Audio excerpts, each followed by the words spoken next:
तो ये जो प्रभु सर्वत्र व्याप्त है, संपूर्ण प्राणियों में स्थित है, परंतु ये वही अनुभव कर सकता है जो उनका आश्रय लेकर भजन में लगा है। ये अध्यात्म खिलवाड़ नहीं भाई, ये अध्यात्म बाहरी चमत्कार नहीं है, बाहरी सुविधाओं का भोग अध्यात्म नहीं है। बाहरी सुविधाएं पुण्य के भाव से मिलती है। तुम्हारा पुण्य शुभ जोरदार है तो बाहरी सुविधाएं घेर लेंगी आके, पाप जोरदार हो गया तो बाहरी सुविधाओं को हरण कर लेगा।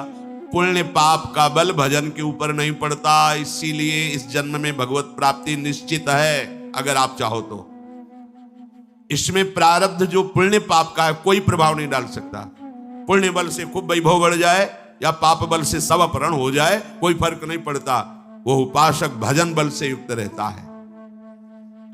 अब जो भजन नहीं करते हैं तो भगवान दूसरी बात कह रहे हैं। पहले तो कहा मैं सब में व्याप्त हूं, संपूर्ण प्राणियों में भगवान है, सब रूपों में भगवान है। अब जो भगवान कह रहे हैं ये थोड़ी समझ की बात है। क्या कह रहे हैं? मत स्थान सर्वभूतानि न चाहम तेषु अवस्थिता, मैं उनमें नहीं हूं और वो मेरे में नहीं। अभी क्या कह रहे? मया तत्विदम सर्वम जगद अव्यक्त मूर्तिना, मैं ही संपूर्ण प्राणियों में स्थित हूं, चाहे वो पराप्रकृति हो चाहे अपराप्रकृति हो, जीव हो या माया हो, मैं ही मैं हूं। समझ में आ गई? क्योंकि बहुत बार सुना है। अब एक भगवान बात कह रहे हैं, आश्चर्य में कह रहे हैं, न चाहम तेषु अवस्थिता।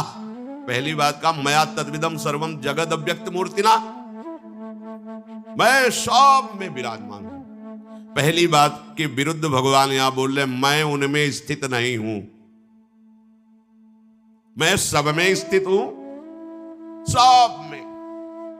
अब इसमें कह रहे भगवान न चाहम तेषु अवस्थिता, मैं उनमें स्थित नहीं हूं। किन में? जो मेरा आश्रय लेकर भजन नहीं कर रहे हैं। जब सिद्धांत में बोलेंगे तो बोलेंगे क्रूर पापी दुष्टात्मा में भी भगवान विराजमान है, और भगवान यहां स्वयं कह रहे हैं मैं उनमें नहीं हूं। इसका भाव समझे, बड़ा सूक्ष्म भाव है। जैसे उदाहरण में समझेंगे आप, भगवान ने कहा कि आत्मा का जन्म मरण नहीं होता है, न कोई जन्मता है न कोई मरता है, जो आत्म स्वरूप है।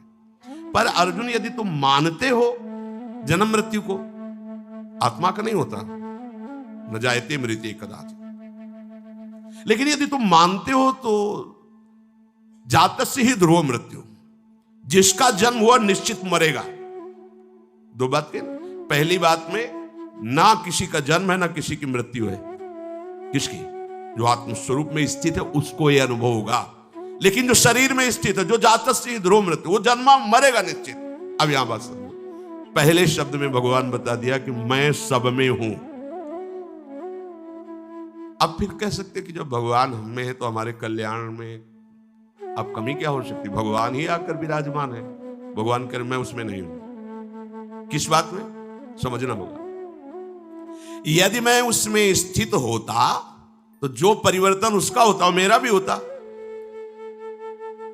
मैं तो अविनाशी हूं और वो स्थित है विनाशी शरीर भाव में, तो मैं उसमें नहीं हूं। उसके भाव में मैं नहीं हूं, इसलिए मैं नहीं हूं।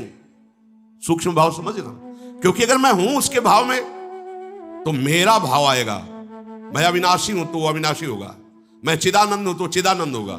ये सब मेरे लक्षण उसमें नहीं है। क्यों? क्योंकि वो विनाशी शरीर भाव में, इसलिए मैं नहीं हूं। होते हुए भी मैं नहीं हूं। आत्मा का जन्म मरण ना होते हुए भी जन्म मरण होता है। ये गूढ़ विषय पवित्र बुद्धि में समझ में आएगा। उसका परिवर्तन होता है तो मेरा परिवर्तन होता है, उसका नाश होता है तो मेरा नाश होता है, उसका भाव होता है तो मेरा भाव होता है, लेकिन मेरा ना कभी अभाव होता है, ना परिवर्तन होता है, ना नाश होता है। क्यों? क्योंकि मैं उसमें हूं ही नहीं। किसमें?